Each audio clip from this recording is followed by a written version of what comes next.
So সেই জন্য বলতে চাই, সবার আগে যে শিল্পকলা একাডেমিগুলো আছে যেগুলো ভেঙে ফেলা হয়েছে বা পুড়িয়ে দেওয়া হয়েছে সেগুলো সংস্কার করা হোক দ্রুততম সময়ের মধ্যে, এবং আমরা আমাদের মঞ্চে ফিরতে চাই, লাল নীল আলোর নিচে ফিরতে চাই। আমাদের পথ এই রাস্তা না, আমরা মঞ্চে থাকতে চাই। সো আমরা ওখানেই ফিরে যাব, যত তাড়াতাড়ি সম্ভব ওটা সংস্কার করে খুলে দেওয়া হোক। এবার আমি যদি আমাদের থিয়েটারের যে গুঞ্জনের কথা বলছিলাম, সেই সব গুঞ্জনে মাঝে মাঝে যে গুঞ্জনগুলো উঠতো, থিয়েটারকে আধুনিক, সময় উপযোগী এবং পেশাদার করার লক্ষ্যে প্রশিক্ষণ, আন্তর্জাতিক বিনিময়ের ব্যবস্থা করতে হবে এবং রাষ্ট্রীয় পৃষ্ঠপোষকতায় কোনো দল মত নির্বিশেষে সৃষ্টিশীলতা এবং তারুণ্যের নিরিখে কমপক্ষে 5টি থিয়েটার প্রযোজনাকে এই চড়া দাম এগুলো যেন সবকিছু ঠিক হয়ে যায়। আমরা সবসময় স্টুডেন্টদেরকে কথা বলেছি, সেটা আতে যাচ্ছি।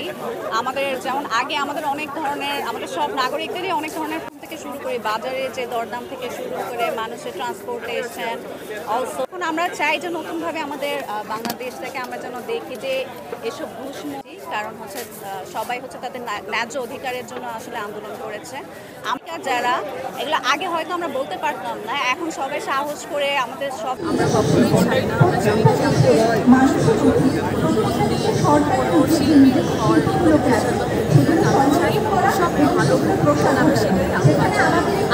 আমি স্পেশালি সবাইকে বলতে চাই যে নতুন বাংলাদেশের সাথে সাথে আমাদের নতুন পড়াশোনা করা উচিত। আমরা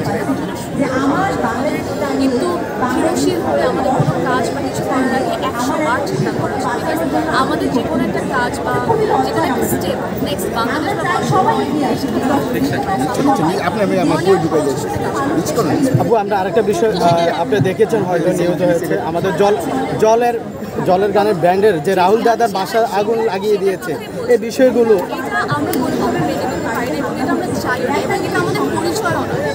আমরা কেন এরকম আমাদের এটা বললাম, অনেক ধীরশীল হওয়া উচিত, অনেক পজিশনে নেক্সট কাজ করতে হবে, বিকজ এখন বাংলাদেশ গড়ার দায়িত্ব সবার হাতে।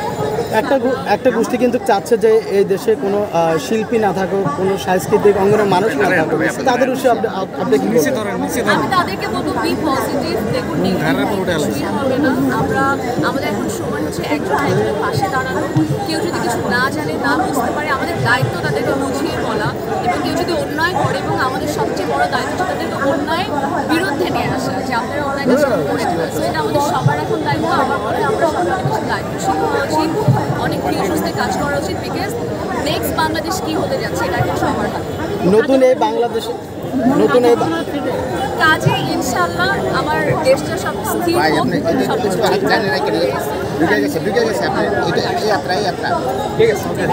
থ্যাংক ইউ সো মাচ সবাইকে। আজকে এই আন্দোলনের আসলে কোনো বার্তা আছে কিনা সকলের প্রতি? আমরা অনেক কিছু বলে সেটা হচ্ছে আর অন্যায় না, আমরা সবাই সুন্দরভাবে বি পজিটিভ প্লিজ। আপু, নতুন সরকারের কাছে কেমন বাংলাদেশ?